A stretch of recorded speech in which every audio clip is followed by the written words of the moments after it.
Hello, everyone, and welcome to another edition of Steelers.com's NFL Draft Triple Take podcast. I'm Mike Prisuta from Steelers.com and the Steelers Radio Network, joined as always by Dale Lolley of SNR, the Steelers Radio Network, Steelers.com, and Steelers coverage all over the place. Matt Williamson, SNR, Steelers Radio Network, Steelers.com. Matt and Dale hook up for the drive on SNR every day. You may recognize them from there. You may recognize them from somewhere. One thing you should recognize by now is that we are going into the deep end of the NFL draft prospect pool. We've been breaking them down for you position by position, and today we're going to take a look at one of the more fun positions, I think, the edge rush position. Now, this we're going to color outside the lines a little bit today because different people define an edge rusher different ways. We could be talking outside linebackers. We could be talking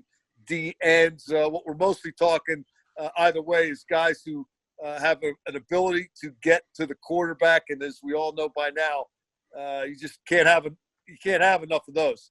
If you rush the passer well, you can always rush it better or rush it well more often. As teams continue to throw the ball, teams continue to try to come up with ways to stop teams from throwing the ball. And the edge rush is one area that can really do a fine job of that. Matt Williamson, our former scout and personnel guy of the group, I'm curious, before we get started breaking them down here, if you've noticed any trends in this position over the last 5 years or so.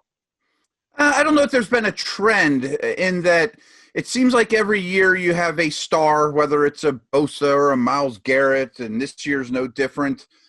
This particular class, though, wow, it just falls off after the first one.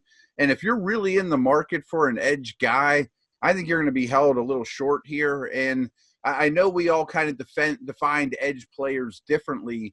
For me, it was just somebody that lines up in the front row of the defense that's on the edge. It's either a stand-up guy, a 4-3 end. Those lines get really blurry nowadays. And one note about these guys I didn't really realize until I pulled up this list was that's a position that from a scouting perspective, I'm very conscious of how they test. I want to see that 3-cone bend. I want to see their change of direction, 10-yard splits, even their 40 time. I think athleticism really translates to edge production at the NFL level. And hardly any of these top guys worked out, and there's no pro days. So it's going to be a little bit, difficult situation for talent evaluators. Got to do it like the old days, man. Right. You got to watch the game, watch them play, and decide off of that. Dale, to Matt's point about what is an edge guy, I went with Matt's sort of parameter that if you're on the end of the line, you're an edge guy. You took it a little bit into more detail, did you not?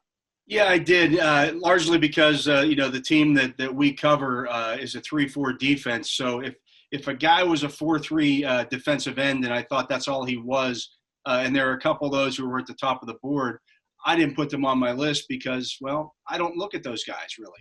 When I'm studying, I'll look at them a little bit and kind of determine if I think that they can drop into coverage or not, or whether they can play, outside linebacker. And if I don't feel that they can, I don't rank them. That's just the way I've always done it when I look at these edge guys. Hey, there's no right or wrong answer here. We're just finding a lane and staying in it. Matt, let's start with you for the edge position. Why don't you start counting us down from number 5? Yeah, my 5th guy is A.J. Epinesa. I have mixed feelings about him. I mean, he is a tough, try-hard guy.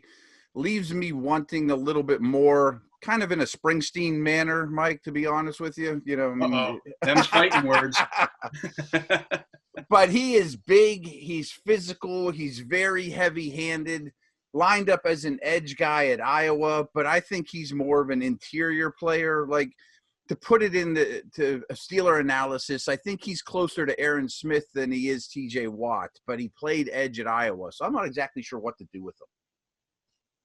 Yeah, I don't know where you're going with that Springsteen reference, other than leaving you wanting more when the song ends. A little overrated. Another one. That's what you meant, right? You want to see Epinesa play 3 downs of defense and then go cover a punt. That must have been where you were going there. Dale, let's flip it over to you. You've got a different take at number 5. Yeah, I've got Jabari Zaninga from Florida. And those Springsteen cracks. And no Springsteen crack from me here. But Zaninga's, I mean, he's explosive. He, again, shows flashes but doesn't do it on a consistent basis. And he had some health issues in his career, but, man, he can get after it. He can bend around the edge, does everything that you'd want from an edge guy. And I think he is one of the few guys in this class who is athletic enough to play. I know Matt talked about some of the guys who are lacking in athleticism. I don't think he is. I think he can get there and do it on a consistent basis based on his athleticism. And Mike, to my point with him, it's really interesting is he's coming off of, a lot of injuries, as Dale mentioned, and he's super athletic. So he didn't really have you can consider the information we have in today's NFL for where we're at. He didn't get a chance to showcase his best stuff or prove that his red flags are gone. So he may be a bargain when it's all said and done. Right. My number 5 is Yetur Gross-Matos from Penn State. A guy who I think has some upside to achieve yet in his game, and he's been really productive the last 2 years when he got a chance to play for the Nittany Lions.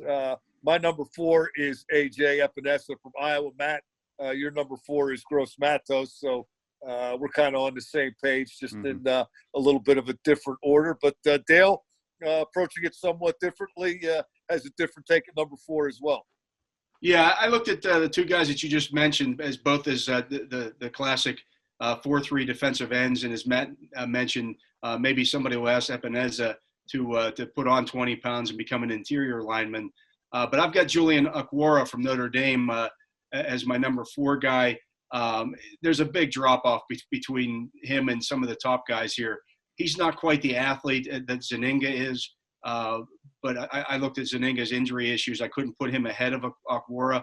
Okwara he had a broken leg late in the year last year, but is a big, heavy-handed guy.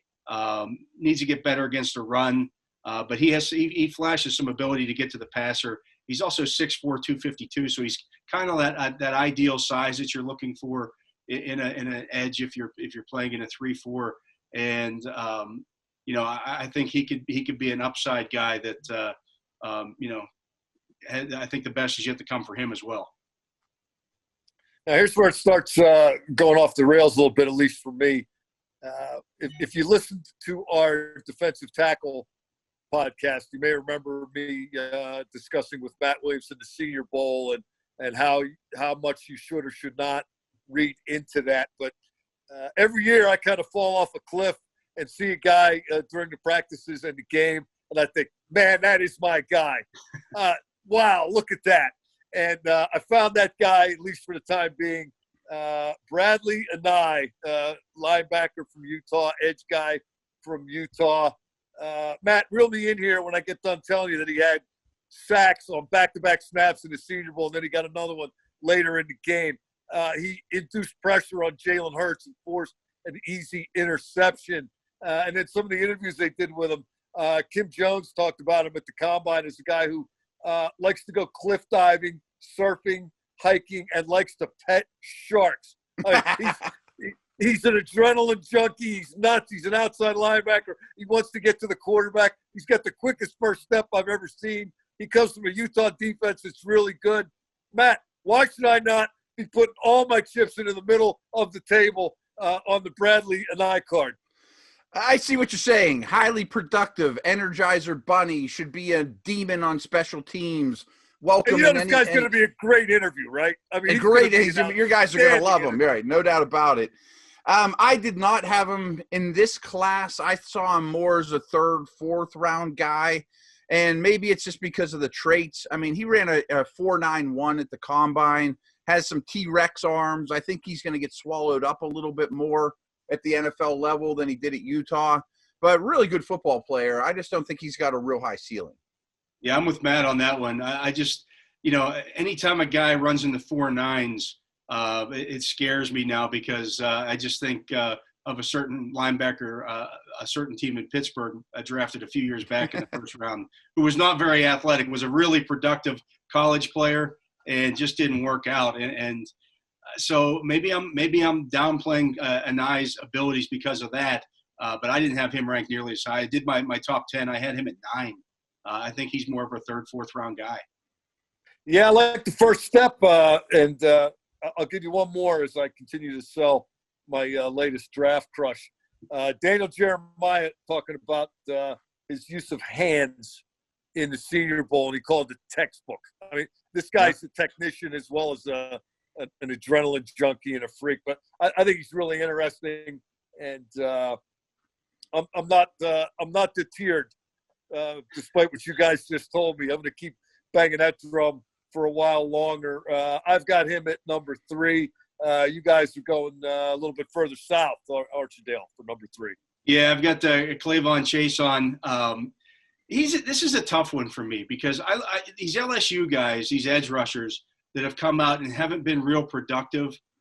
There's a mixed bag there. You get it, and sometimes you get a Danielle Hunter, other times you get one of the other guys that have failed. Mingo or one of those. Yeah, Barkevius Mingo. Chason had a little bit more production than Mingo. He had 6.5 sacks last year, but he's athletic.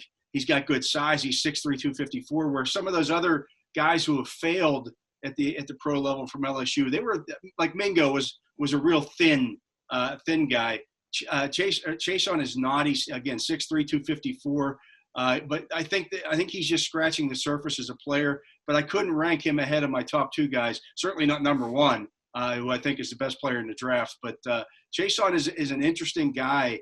I think he again, another guy that didn't test at the combine, so we don't really know how fast he is, but he sure looks fast on tape. Yeah, I totally agree. He's my number 3. Real athletic edge bender, can get that inside shoulder low without losing acceleration, changes direction, fluid, explosive. He's also the youngest guy on this list, so maybe the best is yet to come. But 9.5 sacks in your career at LSU and 6.5 last year, when you're beating teams by 1 million, that doesn't rub me the right way. Matt, another philosophical question for you. It's always about height, weight, speed, and what they put on tape more than anything else. But what does something such as the number 18 at LSU, which if people don't know, is a very sacred and special number. It goes back to a former quarterback that they had that they didn't think was going to do anything, and he ended up leading them to an SEC championship. And they give out the number. The players vote on who should wear number 18. That goes to the most inspirational guy down there on offense and defense. Do you care? Oh, I care. I mean, I want team captains. I want team leaders. I want alpha dogs. But we kind of had a saying when I was, I was doing recruiting at Pitt. All that's great, but if they can't play, they're just a good neighbor. Great neighbor. Dale, any thoughts on that kind of stuff? Not every guy who wears a single digit at Temple is the toughest guy on the defense, as it turns out. Do you care about that stuff? I do at a place like LSU. I mean, it's a little bit different than wearing that special number at a Temple or somewhere like that. If you're that guy at LSU, Lloyd Cushenberry was the guy on offense, their center who was the 18 designation. They gave him a patch because he couldn't actually wear 18. But he and Chason were the 2 leaders of that team. And when they had 16 guys at the scouting combine, that kind of tells you how much talent was on that team. So, when you're the top dog in a program like that, that matters a little bit as well. That's why I was kind of willing to overlook some of the lack of production there for him.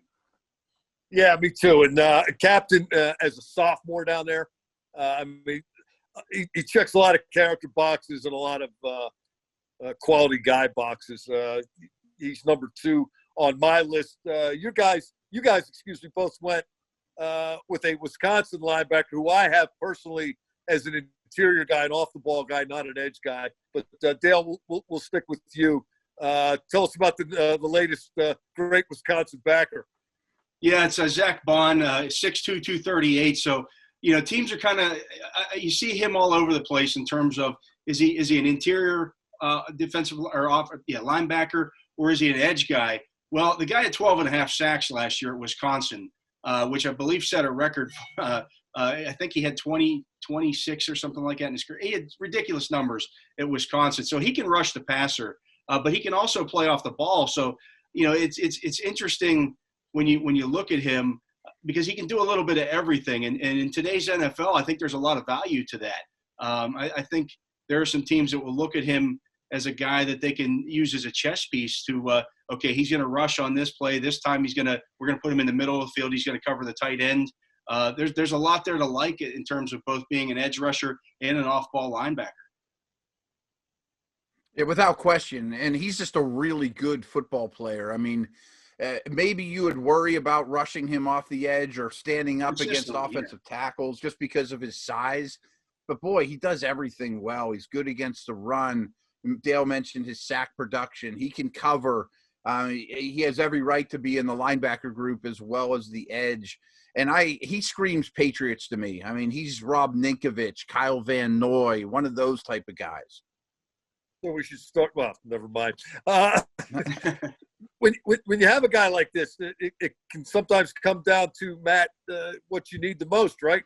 I think those off the ball guys are a little harder to find than the edge guys, are they not? Even though there's such an emphasis on the edge, if you need the inside backer, you probably better get it while you can, right? I think it really comes down to what kind of defense you run. You know, I mentioned the Patriots, and they're known for changing what they do week to week under Belichick, where Bond could have totally different responsibilities week 2 versus week 3, or, you know, old school Dick LeBeau 3-4 edge guys. He might not be able to hold up like the Gildens and Porters did snap after snap, but he can drop like those guys. So I think it just is some of these highly versatile defensive players. When we get to linebackers, we're really going to get to this. That's a wonderful trait, but you better know where to put them on 1st and 10. Last but not least, we're all in agreement once again. Chase Young, Dale, you said about best player in the draft. Be hard to argue. And there's a track record of guys, you know, Denzel Ward and the Bosa brothers. Seems like you can't have a draft unless there's a top 3 or top 4 pick off the Ohio State defense. Yeah, I mean, this guy's a stud. Anybody who watched Ohio State play last year saw that. What do you have, 19 and a half sacks, which is just ridiculous. He's actually – and he missed a couple games. Missed 2 games, right? And missed 2 games, yeah. He's better. He's a better prospect than either one of the Bosa boys were, and they were both top 3 picks. I mean, that kind of tells you what kind of player this guy is. 6'5", 264, so he's got classic size that you're looking for there. It just destroys people, heavy hands, you know, great first step, great moves, has counter moves. He's the whole package. And, you know, I know the Bengals probably aren't going to take him number 1. They're going to go quarterback. But I don't think you could even the Bengals, if they took Young instead of the quarterback, I don't know that you could say that was a bad move for them because he's such a special player.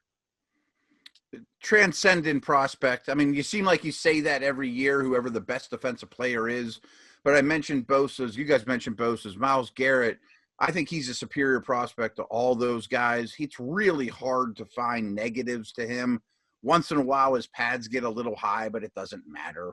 You know, and I do think he could probably develop a fuller array of pass rush moves, you know, when he makes that. But, I mean, I'm really nitpicking. The negative column is pretty empty. Superstar prospect. I mean, he's like Julius Peppers coming out. Yeah, I agree. There's nothing not to like. And I don't know. Bengals, Ohio State kid. We'll see how it works out. Hey, guys, great stuff. As always, we'll look forward to doing it again real soon. For Dale Lolley and Matt Williamson, I'm Mike Prisuta. You have been listening to the latest edition of Steelers.com's NFL Draft Triple Take podcast. Appreciate you stopping by, and we'll look forward to talking to you again.